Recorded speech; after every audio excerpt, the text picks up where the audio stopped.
Hi කොහමද ඔයාලට මගේ පරණ කර්ටන් ක්‍රීපර් වීඩියෝ එකක් ගැන ගොඩාක් අය මගෙන් විස්තර අහලා තිබුණා. ඒ පැලේ කොහමද මොන වගේ සයිසස් වලට දෙන්නේ කියලා. ඉතින් මේ තියෙන්නේ ඊයේ නාවල අපි කරපු ලස්සන කර්ටන් ක්‍රීපර් ප්‍රොජෙක්ට් එකක්. මේ වගේ මෙන්න මේ සයිස් පැල තමයි අපි මේ ප්‍රොජෙක්ට් එකට පාවිච්චි කරලා තියෙන්නේ. ඉතින් මේ බිල්ඩින් එක ගොඩක් ලස්සනට ග්‍රීනි ලුක් එකක් ගන්න පුළුවන් වුණා මෙන්න මේ ප්ලාන්ට් එක නිසා. ඒ වගේම මේ ප්ලාන්ට් එක මේ වගේ තැනකට දාන්න ප්‍රධානම හේතු ටික තමයි අපේ රස්නේ පාලනය වෙනවා වගේම ලස්සන ඉතාම අලංකාරයක් එකතු වෙනවා ග්‍රීනි ලුක් එකකට ගොඩක්ම වටින ප්ලාන්ට් එකක් තමයි කර්ටන් ක්‍රීපර් එහෙම නැත්නම් වර්නෝලියා කියලා කියන්නේ. ඒ වගේම විශේෂයෙන් තීන්ත මිලත් අඩු කරගන්න පුළුවන් අපිට. මොකද මෙයා වැවිලෙද්දී ගොඩක් බිල්ඩින්ස් වලට තීන්ත ගානේ කවම කරගන්න පුළුවන්. ඉතින් ඒ වගේ මෙතන අපි මේ ප්‍රොජෙක්ට් එකේ නම් විලාට් වගේකුත් දැම්මා. ඉතින් ඔයාගේ ගාඩන් එකට ඔයාගේ ඔෆිස් එකට මේ ඔක්කොම ඕනම එකකට බිල්ඩින් එකකට කර්ටන් ක්‍රීපර් ප්ලාන්ට් එක ලස්සනට තියෙනවා.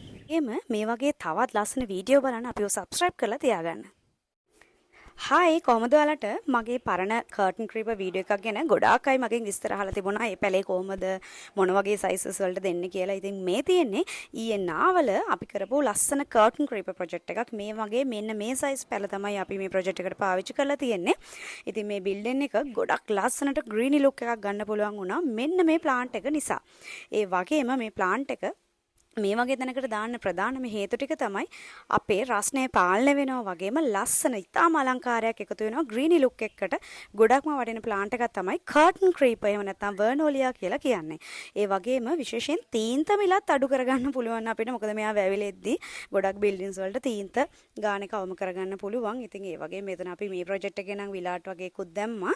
ඉතින් ඔයාගේ ගාඩන් එකට ඔයාගේ ඔෆිස් එකට මේ ඔක්කොම ඕනම එකකට බිල්ඩින් එකකට කර්ටන් ක්‍රීපර් ප්ලාන්ට් එක ලස්සනට තියෙනවා. එහෙම මේ වගේ තවත් ලස්සන වීඩියෝ බලන්න අපිව සබ්ස්ක්‍රයිබ් කරලා තියාගන්න.